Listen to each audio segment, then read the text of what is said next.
advice you can give everybody? Is do what you gotta do, even if you sometimes you don't, we have those moments whereby you feel discouraged, especially when you've seen everyone is getting placed. Your time is coming.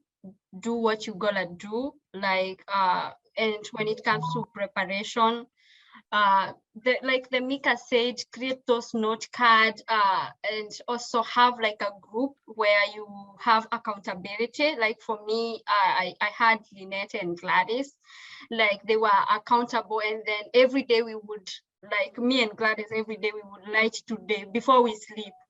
Gladys, so what are you going to do tomorrow? She would say, okay, I will do more auto milk, and then in the evening I will ask her, did you achieve all those goals? And that's how you keep moving. Have a accountable partner, work hard, don't stop doing what you're doing, and your time will surely come.